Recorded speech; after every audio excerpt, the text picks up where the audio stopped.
Hey folks, Dan Frio here, a little rate update. Today I got a buddy of mine, Sam Parker. I've known him for years. Why I haven't reached out to him in all these times, I don't know. But who else better than Sam Parker to talk about credit? And I apologize about this morning's live event, guys. The person I was supposed to have on, he's okay. We're trying to reschedule for Thursday or Friday. So Sam, welcome. I got your website up, bud. Awesome. There it is. Hey. Last time I saw you was years ago up in Wisconsin. There was a big party and we were at this something, or it was a blast. So yeah. That's the last time I saw you. So you're getting older, buddy. Me too. I didn't have any of this. So here's what I do. So my channel is this. We talk everything real estate. So the tagline is, my goal is to inform and educate you guys everything real estate. The number one question that most people have is, or the reluctancy when people call in to look for a mortgage is, don't put my credit because my credit scores are going to drop. So there's a whole slew of information or questions I got for you, but just introduce yourself and tell everybody what you do, how you do it, and you've been doing it a long time. So congratulations. Yeah, thanks. So my name is Sam Parker. I'm one of the co-founders of My Credit Guy Credit Restoration. My wife and I started the company together. We're 50-50 owners. And what we do is we help people with credit issues, specifically when they're trying to get qualified for home loans or they want to do that in the future, which really should be everyone. We help them improve their credit to a standard where they would be able to qualify for a home loan. Where most credit repair companies, they'll take money, they'll get some deletions, but it's not going to pass the test when it comes to getting finance for hundreds of thousands of dollars. I've been doing this since I was 19 and I am 38 right now. He's about to turn 39 in August. So I've been doing it a while. And, I just like to think, and people say that we do it the right way. We don't charge upfront fees. We do free reviews. We help clients get rid of inaccurate, outdated, duplicated items, but we also help them work through validated items that they do owe. And really, like I said before, we just end it all with, tie it up with a ribbon and make it so that they can move on and achieve the American dream of home ownership. Cool. So let me go down through some of the questions that I get. And a lot of this, I do as much research, and I learned a lot from you years ago that you kind of informed me a lot of things. I used to have a radio show in Chicago.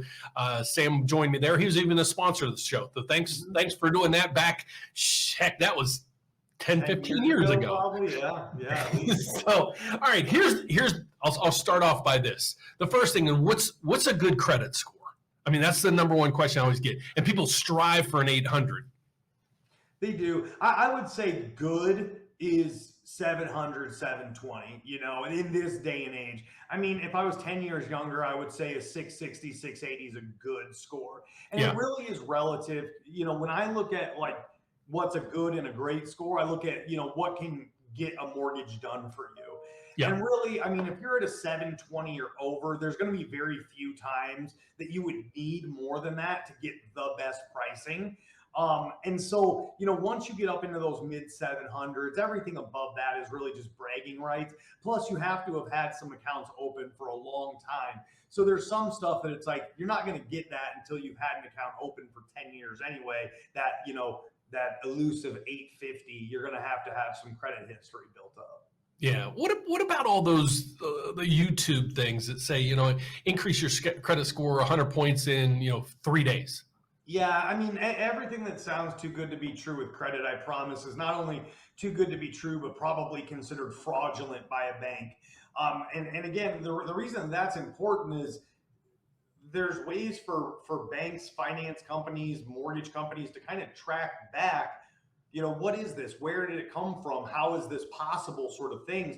And you're going to have to explain where this brand new trade line for $50,000 just came from. You're going to have to say, I paid for that to be on my credit. Or when they say, why do you have nothing on your credit, but you have a rental history or something like that, or it's clear that you have a car loan, you're going to have to say, well, I paid a company to wipe my credit off or to give me another social security number. And no one is going to lend you hundreds of thousands of dollars, right? So it's all kind of playing these little games to get a little bit further ahead, but it keeps people, I don't use this word to be derogatory, but it keeps people poor. And that's what it's meant to do, is to be a cycle of little choices that seem like they're moving you ahead, but keep you in that same cycle.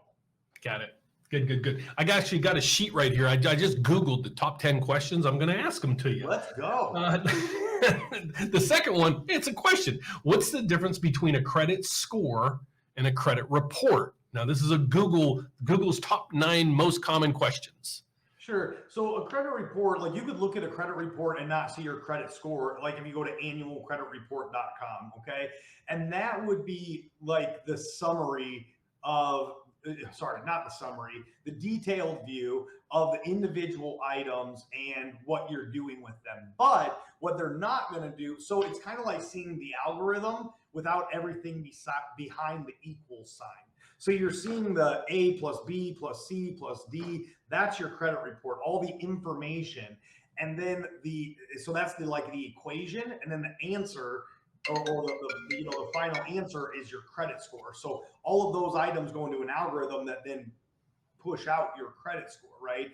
So when you're looking at your credit report, and that is something I strongly encourage people to become familiar with, what you're looking for is to see, does everything look right? Is that who I've borrowed money from? Are they saying that I owe the amount of money that I owe them? And as long as that's accurate and you're keeping up good on that information, then when you kind of go to the scales, almost, then you're going to like the number that you see.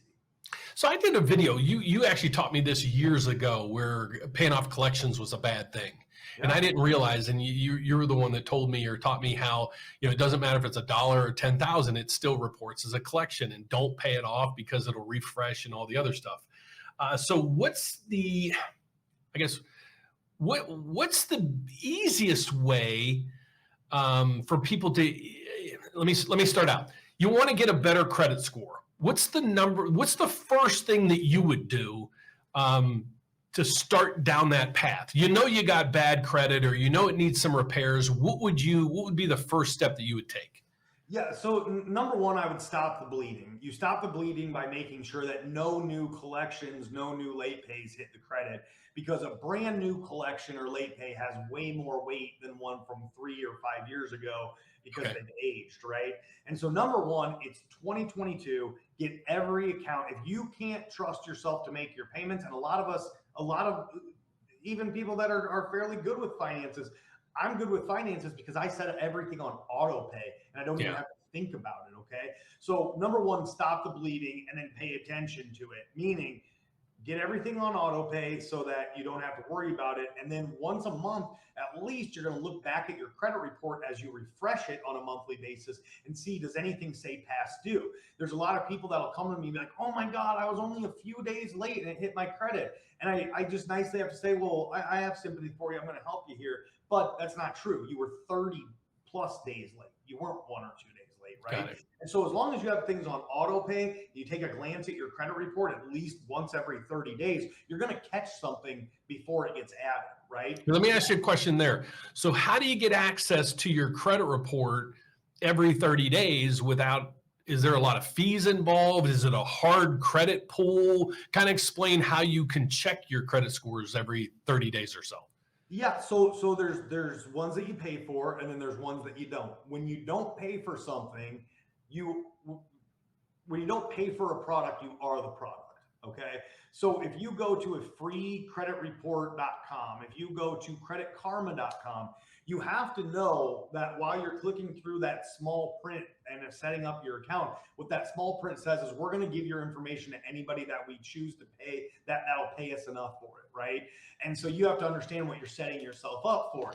Now, what I like is a nice clean transaction with like an Identity IQ, Score Sense, something like that, where you're paying $20 a month probably, but you're seeing all 3 credit scores. It's going to be a Vantage score too. It won't be a FICO score. If you want to see your FICO score, very similar to like what a lender would pull, you're going to pay $40, $45 a month to do that, okay? So to get a look at just some good data, like we talked about, keep an eye on it, make sure you're not late, and see a score that should be usually about 20, 30 points higher than what a lender's pulling, you can use one of those Vantage-based websites.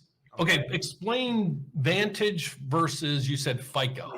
Yep. So they're just 2 different scoring algorithms. FICO is what the mortgage industry pretty well, across the board goes with. Vantage is a consumer-based scoring model. They score for slightly different things as well, but the FICO model that lenders pull is only available to lenders. So a consumer can't go out there and just pull the credit score that Dan can pull or that any other lender can pull, right? So a lot of times we have clients that say, well, he says I need credit repair, but when I'm pulling online, my credit score is a 700. So I don't know why he's telling me it's 630.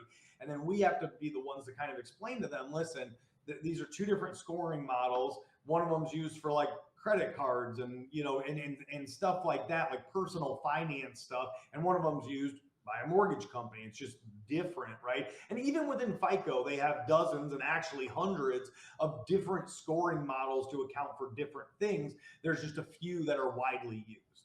So how about if you use a service like My FICO? Is that not truly a FICO score? My FICO's good. But that's the one you're going to pay $45 for, or $40 for, if you want to have true FICO scores. Got it. And I think I have a link down below to My FICO or something like that, because that's the one I was always told to use, because the Vantage score, no lenders really use it, just the FICO. So my understanding of the My FICO too, if you pull it, the consumer, it's not actually going to be a hard hit to your credit scores. Is that accurate too? Okay. Yeah, exactly. So the only time you're going to have an inquiry show up on your credit is when you're applying for financing of some kind. Okay. And even then, even when you get what's called a hard inquiry, it's only costing you like 3 to 5 points max, probably more like 0 to 1. Honestly, it's not the big boogeyman of credit like everybody thinks it is. So how about when somebody's looking for a mortgage? Because I had a lady yelling at me about a month or two ago saying I just crashed her credit scores because I pulled her credit, and she authorized me to pull it. And she said, well, I pulled it and the scores just plummeted. No, it's not true. I mean, I could look at that credit report and be able to tell her what actually happened. Okay. More than likely, a credit card reported and it's over. It went from being at 30% usage to 52% usage, or she had her credit pulled by you and an auto finance place and, a credit card company at the same time, different industries. But even if you had pulled credit and 10 other lenders had pulled credit, that would all count as one inquiry if it was within a 30-day window anyway. So nothing that you did is going to hurt her. But again, I could look at that credit report. There is something that she did that dropped the credit scores by 30 points, but an inquiry or even 10 inquiries isn't going to do that. Got it. Let's answer some questions, and then I'll come back with some questions for you as well. So let's go. There's people live, and I don't want to lose them. I did a live. Usually I do this Tuesday 1 o'clock lives, but I had a realtor in Phoenix I really wanted to talk to, kind of give some context. So we had a YouTube live just a little bit ago, and it didn't go too well. So that being said, we're going to make up for it. What are some of the differences between the FICO? Oh, you take this one. Yeah, I don't know anything. I learned all my stuff from this young man right here. Yep. Yeah, Joey, great question. So basically, they're just updating what they're looking at, their priorities. And when I say they, I'm saying, the banking industry.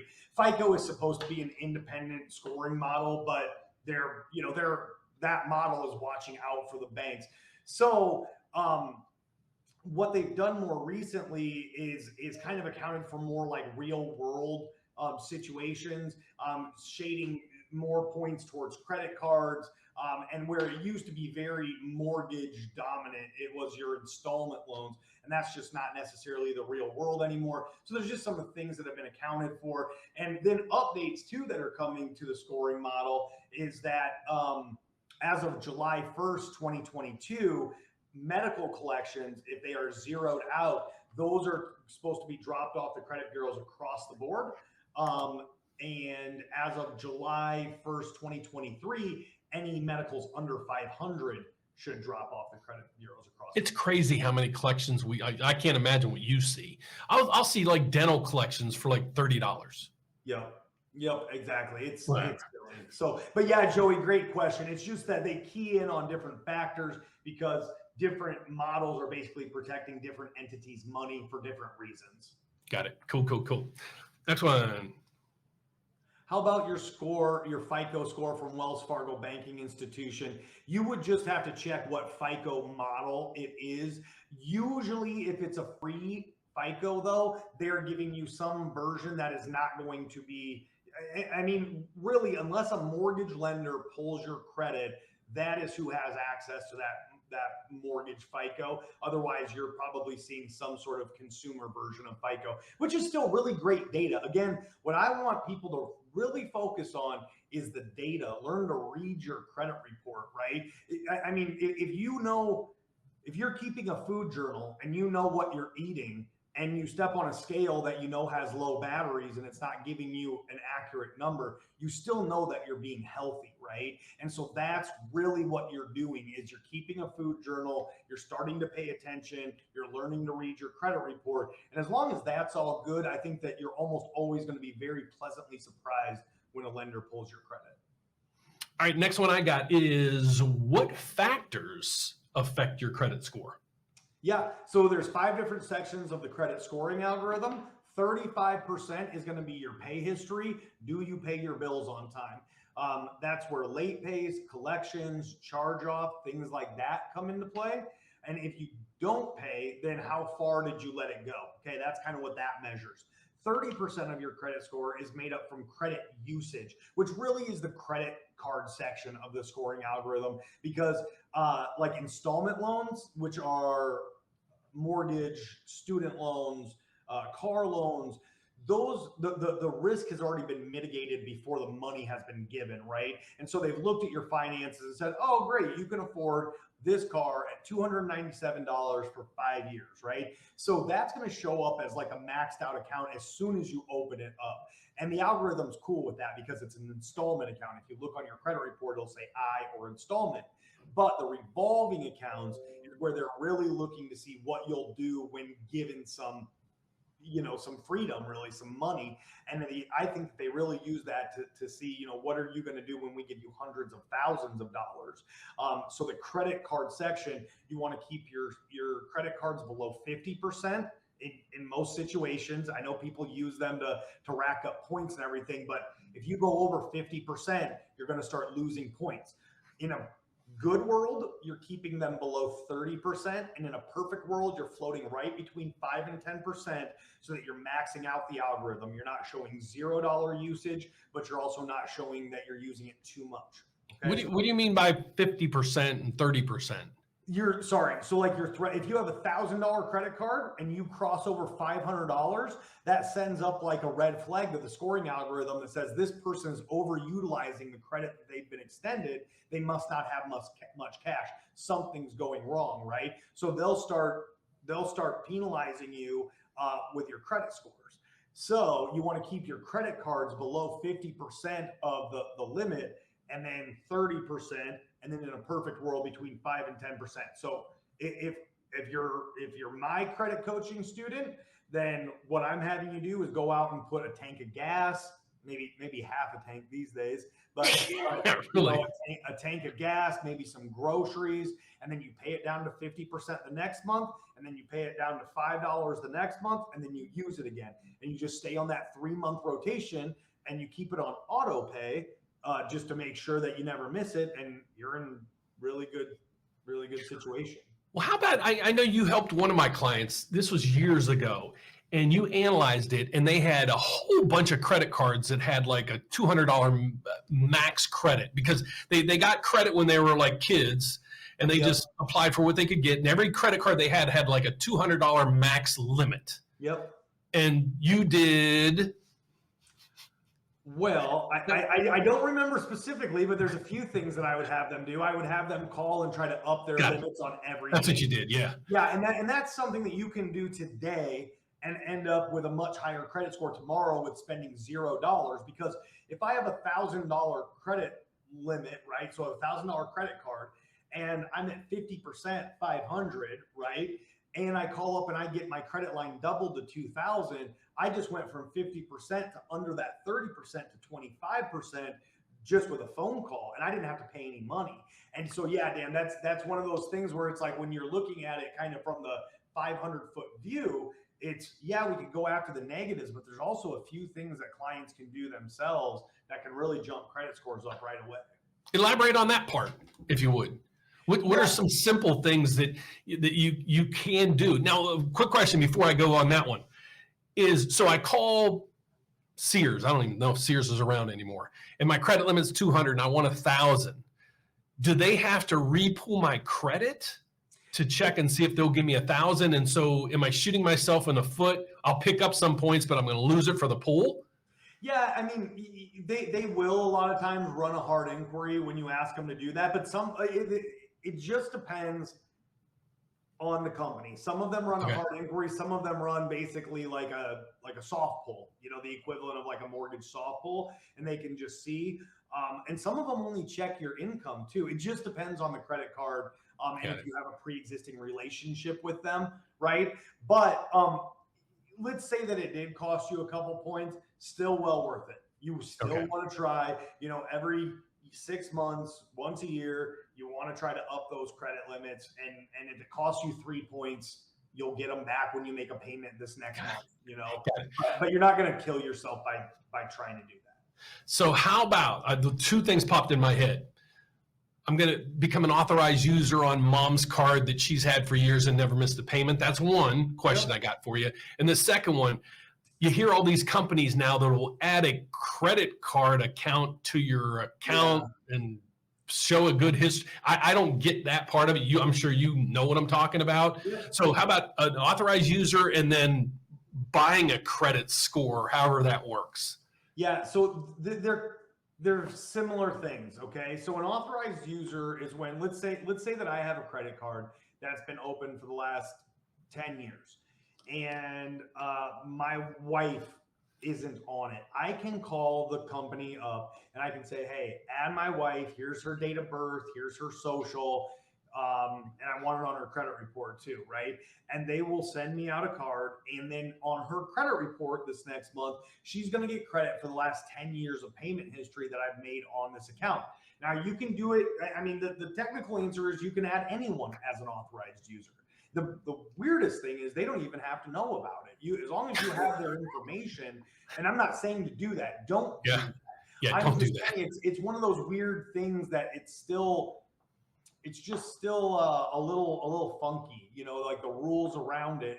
And that's why in the past, the credit companies and the credit algorithms have said, we're not going to count authorized user anymore. I mean, they freaked the whole industry out like 8 years ago. Everybody was like, oh, we can't, the authorized users aren't factored in anymore. I was like, yeah, they are. Like, they're absolutely still factored in.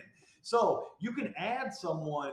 But here's what's going on to answer the other part of your question. You've got sketchy companies out there that are charging people to add on as an authorized user. It's fraudulent. Mortgage companies won't accept it. They'll make them take it off. The states are all over these companies, and I doubt that they're around much longer. So buying credit history is super sketchy. Those companies, I cannot, say enough to stay away from. Got it. But with an authorized user, I mean, it's similar. It's like, if Joe Schmo's coming up and asking you for a favor to be added as an authorized user, the answer is no. If it's your wife, business partner, kid, someone who takes part in paying that, then I think that you're more than in the clear to add them. You technically don't even have to give them a card, right? Like if my kid needed my credit history of a credit card or whatever, I'd be like, but if I did it, I can just say, don't even, when we get the card or whatever, we'll just shred it up and don't use it. It's even easier I don't know how. than that. You can have the card when you go in to request the card. Now you can do it in the back office of any credit card. You can say request authorized user. You put in their information and it'll say, where should we send this card? You say, send it to me so I can cut it up right away. Gotcha. All right, we'll get to more questions. You might just be able to take these because these are all should be in your wheelhouse. Yeah, sure. Let's see. I was able to get an account to remove a late fee from 2020. However, my credit is showing the account twice, the new one and the old one. Will the old one go away by itself, or should I take action? If it's on there right now, more than likely it's not going away on its own. You're going to have to bring it to their attention. Now, what I would ask you to double check is that when it's reporting on line 1, it'll usually say, it probably won't say Equifax, Experian, TransUnion. It'll say EQ, EX, TU, something like that. Look on it. and then look at the next line. More than likely, what's happening is that on one line it says EX and EQ or EX and TU, and on the next line is that other credit bureau is being represented. So it's not a true duplicate. Now, a true duplicate would be that it's both showing up it's showing up twice, same stuff, same bureaus, or that you're getting double dinged, like maybe it was, originally with XYZ company and then it got sold to ABC Collections, but both of them are still hitting you. That would also be considered a dupe. But in most cases, what people are looking at is really not a duplicate. It's just that one of the bureaus has slightly different information, so they're reporting it on a different line. I see that all the time by younger loan officers. Even I have. They'll come in and say, hey, I can't get this debt ratio. First thing I do is go through and check and see for duplicates. Yep. And like you said, you hit it right on the button. One will say TransUnion. It might even show up 3 times. Yeah. TransUnion, Equifax, and Experian. So perfect there. So next one is Greater Good. Thank you so much for tuning in, guys. I know we had several lives today and this week. I apologize. Usually there's like about 100 people on here, and today I think I overwore my welcome this week, but it is what it is. They can follow this in future views because it goes on my channel. Joey, Joey's asking if I've ever met anybody with an 850. Yeah, my mom, Susan Parker, has an 850. Don't tell her name. Well, I'm not going to say her date. She'll have a bunch of authorized users tomorrow. Yeah, I'm not saying date of birth or anything, but yeah, no, she got the unicorn. You know what? It's crazy how. Remember in the day where like a 680 credit score? I mean, that was the bomb. Solid. And now you can't even hardly get you can get a mortgage, but I think wasn't like stated income and all that. I think they came in like a 580 credit score. You had 580, you're good to go. You got a 580 in today's world, you can't even get a mortgage. Yeah. Oh, well. Okay, so next one. Hit the like button. Oh, thanks for, everybody hit the like. If you're on here, you're watching, we don't have a lot of people on right now, and I'm sorry about that, but give us a thumbs up, hit the bell, let us know where you guys are. That's what I love. I just like seeing where in the country everybody is. All right, next one. These are lengthy. Woo! Currently working on conditions with a reverse mortgage where Mrs. had a 600 credit score last year. Credit card she has already closed out account, and none of the top 3 pros have her score. It's okay. You. So this we have this card that we really like called the Credit Builder card. And it's a $200 secured card. It's not something, normally it's like a credit building card, right? Where you're starting, and somebody's like, oh, I got kind of dinged up credit, but it also works in this situation where you're trying to establish scores. I am guessing that this person probably has an installment loan or an installment account or 2, but no now revolving, right? And 10% of your credit score is made up of mix of credit, plus it's kind of a qualifier to even having a score. And that's what's happening here, is that she's taken out basically her qualifier for having a score. We just need to add that back in quickly. So we have one that's called the Credit Builder card. It's a $200 secured card. I would suggest stacking 2 of those. And that within 3 to 4 weeks should generate a credit score for you. There you go, Credit Builder. I created this website, and it was actually when you were kind of teaching me or coaching me on a lot of credit stuff. And this is the website I created back then. Is basically, here's Credit Karma, here's my FICO, and then it goes down to credit repair, credit builders. On here, and while we're on here, if you could let me know, so the Credit Builder card is good. I'm out of the scene. We also, how about the rent thing? Now you can add your rents. Where is it? Rent reporter. So what's your take on the rent reporter? Now we have the Credit Builder credit card, but can you add your rent to? Does it really work?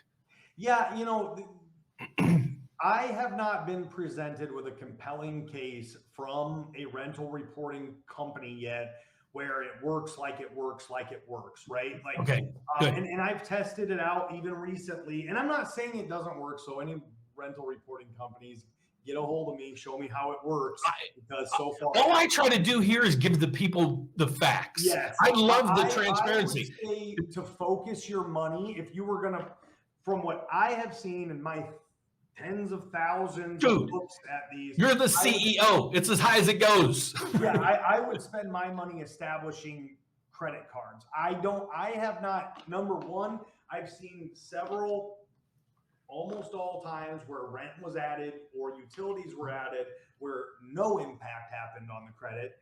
And even when credit scores increased, unfortunately, it wasn't like a sterile environment where, because I was like, well, but they paid their credit card down too. And we said that they weren't going to do anything else besides add the rent. And they're like, oh yeah, but see, the rent drove it up 40 points. It's like, well, then you're saying that the credit card didn't do anything. And that's not Got it.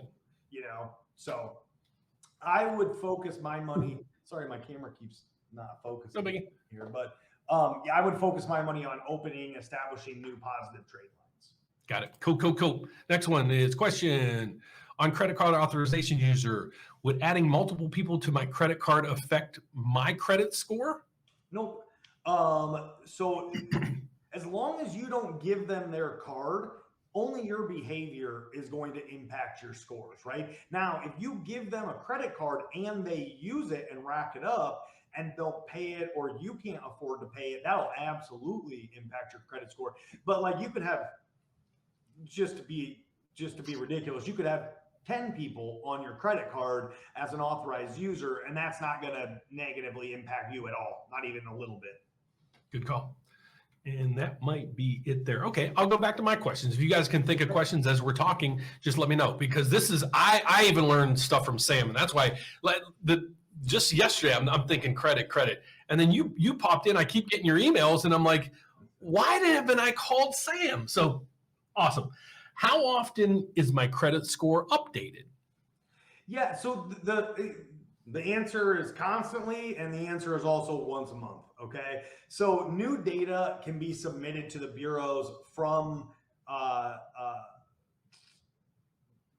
the financial institutions, banks, anybody that is reporting to the bureaus. They can report information anytime. However, there's really a couple of big cycle dates that happen every month. Most companies are going to have their new information into the credit bureau sometime between like 15th and 20th. Sometimes it can go into the mid 20s, right? But right in that kind of middle 2/3 of the month is when all new data is going to be supplied to the bureaus. Then what we typically see is that credit that is pulled on or after the 8th of the month, the following month, has everything updated as it should be, as long as that information was in before that cycle date happened, right? So there's definitely about a 10-day window there where if you're paying like a credit card down on the 28th of the month or something like that, you're more than likely not going to see the benefit from that or the positive impact for 40 days because you missed this pay cycle. Got it. That's what I was just going to ask, because so is there a way to figure out when somebody's going to report? Here's why. Let's say we pulled credit on somebody and we're 2 points away from 720. So we're 718, but they just made a big payment to their Discover account. Yep. Is there a day where you can kind of figure out when they're going to do it? Or is it just, you just got to wait and hopefully you time it right? Yeah, well, I mean, you can be strategic about it too, right? But it just depends on when you find out that they needed those points. Something like that, like 2 points, I would say, hey, wait a week. Let's also do, and here's another little one for you. Let's also do optoutprescreen.com. And that's probably going to get you 7 points. The credit card, sooner or later, you're going to get 30 points for, so it just depends on, like, if somebody said, listen, I just paid that thing off and we want to pull next week and we need 30 points, I would probably say you're not going to organically get that in a week unless, even if you were at the end of the month and you waited until the 8th, you would have missed that reporting cycle more than likely. So at that point, what I'm doing is I'm telling Mr. Dan Frio, the mortgage advisor, saying, hey, this is one that we should probably do a rapid rescore on. And then we also have some mechanisms where the client can order a rapid rescore on their own in those situations. Got it. What was the website you said? Opt out? Optoutprescreen.com. What is that? So what it does what it does is it electronically, and that's what you're going to choose is the 5-year electronic opt-out, but it opts you out of any unsolicited credit card offers and things like that. And, while it doesn't have a direct plug-in to the scoring algorithm, like even as a credit professional, I can say, well, it shouldn't increase credit scores because it doesn't fall into one of these 5 sections of the credit scoring algorithm. But the credit scoring algorithm is a risk-based model, and someone who says, no, I don't want just a bunch of rando offers is inherently less risky, right? Because they're not going to be seeing that garbage. And so usually what we're seeing is like 7 to 10 points within about a week or so, or zero, but no negative impact ever. Got it. So if I'm concerned about my credit or my credit scores and all this, is there a particular site or system you like to use for like credit monitoring, the credit freezes? I hate credit freezes. Yeah. It's probably great for consumers, but when you're looking for credit, it's a mess because then you have to go and unfreeze everything and all this other stuff. So what's the best protection mechanism for somebody to use? Yeah, I mean, number one, and not to have a shameless plug here, but number one, we offer free credit reviews and game planning sessions. And so I would highly encourage people to take us up on that, where we will help you pull a credit report for $1. We'll look at your credit report with you, and we'll tell you what's going on it and what you need to watch out for and what you need to do. And then if you say, well, that's more heavy lifting than I want to do, then we would take over. Otherwise, you have that game plan, right? Then what I would continue with, the partner that we use right now is Identity IQ for credit scores. They're just a good, clean report, reasonable price, update, a little bit more often than some of the others, every 30 instead of some of them only do 35 or 45 days now. And just keep an eye. But I mean, you could, somebody that just wants to get a look at it right now without having to commit to anything, I would highly encourage them to go to annualcreditreport.com. Annualcreditreport.com. And is it still true you can get like one a year for free per agency or something like that? Yeah, that's that annualcreditreport.com. The only annoying thing is that you have to go through 3 different verification processes. Like you enter your information in, but then you have to answer security questions for each of the 3, and they're pulled separately. So you're going to get your Experian, then you're going to go back in and get your Equifax, then you're going to go back in and get your TransUnion. And so, I did one of those recently and I failed twice. It was like, they're like, you license here. It's like, I promise I didn't, and I'm concerned. Well, it was like, it was asking me things like, what's your license plate number for what? I don't know my license plate numbers. It was asking me what my car payment was like on in 2004, you had this, like, what was the payment on that? I no idea. No idea. I couldn't afford much. So that's what I had there. Okay, we'll go one more and then we'll wrap it up. I thought I apologize. There's usually about 100 people on here on a Tuesday afternoon, but like I said, I had one already. Okay, so let's take it off of this. What would be the one thing, or it could be multiple pieces of it, what would you do to improve your credit? Generically, I'm just going to throw it out there. What would be the one thing you'd say, here's what I would highly suggest you do? Here, let me answer the question just so my take is, because I have a video out there that actually you were a big piece of, you didn't know it because you were educating me on a lot of things, is I always say, well, it's like, working out or whatever. I want to get to the point where I can run a marathon. Well, how much can I run today? I can't just go out tomorrow and run 3 miles because I can't. So I always told people, go out and get your credit report. So now you have a benchmark of what you're looking at. Your credit score might be 740 and you're good anyways. But I'm always like, get your credit report and review it because the inaccuracies are there, this and that. If you just clean that up or at least saw, or again, you see what I'm saying? Get your benchmark and then kind of put your game plan together from there. That's my novice opinion. Now it's up to you.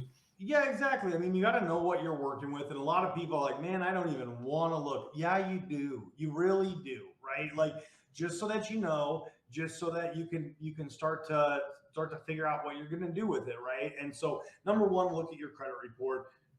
either figure out what you disagree with and start going after it, or chat with me and we can figure that out. But you would start by getting the things that shouldn't be on there off, right? Like, and that's your right as a consumer. There should not be something on your credit report that doesn't belong there. That would be removed from the credit report, or would get you over to an attorney at no cost to you, and you'd sue them and get some money and the correction, right?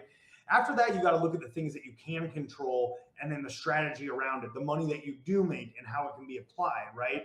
And so usually what I'm doing is saying next, after we get the things off your credit report that shouldn't be there, in conjunction with that, you're going to start getting your credit cards paid down to where they should be. There's strategy around that too, right? Like if you get a big chunk of change and you have 4 credit cards, you're going to pay down as many cards as you can down below those 50, 30, and 10% thresholds, instead of just going and paying the biggest one down, or the one with maybe the biggest interest rate. This isn't debt elimination strategy. This is credit improvement strategy, right?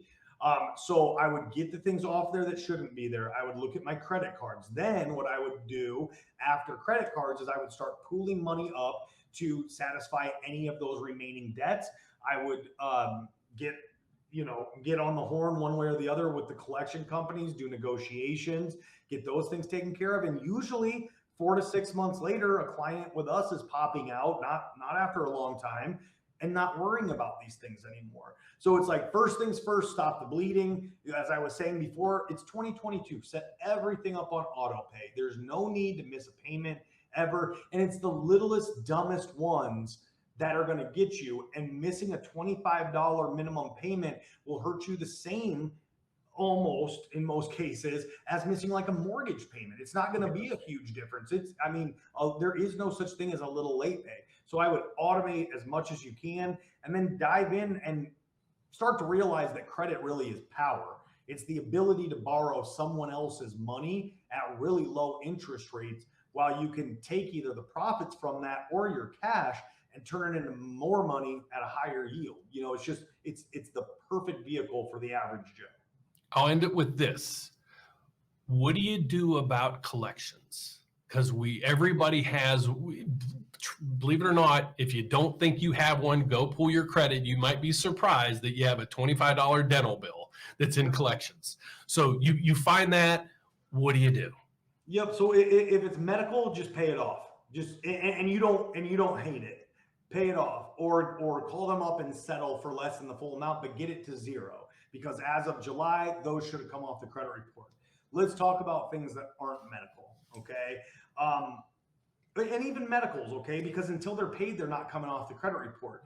So what I would do is I would look at it. Do I agree with this item? And don't play make-believe with yourself either. Don't go, well, yeah, you know what? Maybe I shouldn't have had to have paid.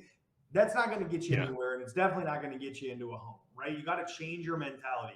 This was mine. Yeah, I shouldn't have done it, but I did. And yes, I do have to pay it. That's a good place to start, right? Just some ownership of it.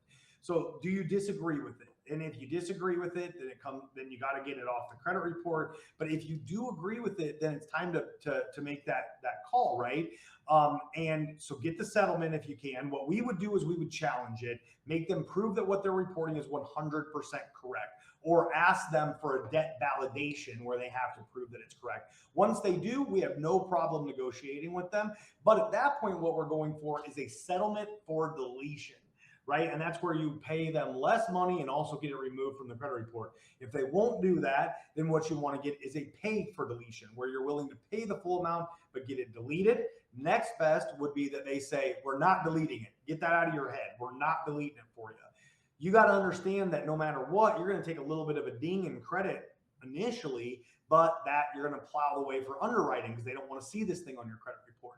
So now save as much money as you can, settle it out, and then you would come back and challenge it after the fact. So there's kind of a good, better, best, but it's like, make sure that it's right. If it's right, go for a settlement for deletion, then a pay for deletion, and then a settlement followed by a dispute after that if you have to. My man, we got to do this more often, I promise you.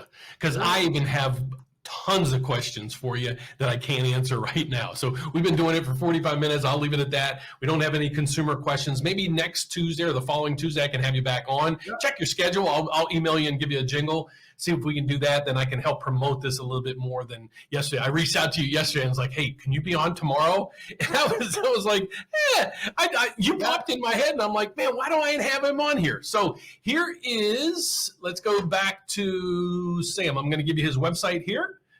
Please check him out. He's a great guy. I've known him for years. All his information is here. I'll put a link down below so you guys can find it down there as well. But I'll schedule more meetings with Sam so he can inform you guys and educate you guys on credit, because it's bigger than you guys even can imagine. He also has a YouTube channel. Check that out. He's got a bunch of videos there. And if you guys want to, check out, and Sam, check out my credit scores and more websites. Tell me how bad it is, or you might even say, hey, that's not too bad. So it's credit scores and more. Credit scores and more. I did that like 6, 7, 8 years ago, and I forgot about it. And I actually started updating it about two months ago. So I completely forgot all about it. So I want to thank you. Thank you so much for coming on. I'll have all Sam's information down below, the links and everything. And I appreciate you guys watching. So thanks again. Thanks, Sam, for coming on. I will see you soon, buddy. And I will see everybody else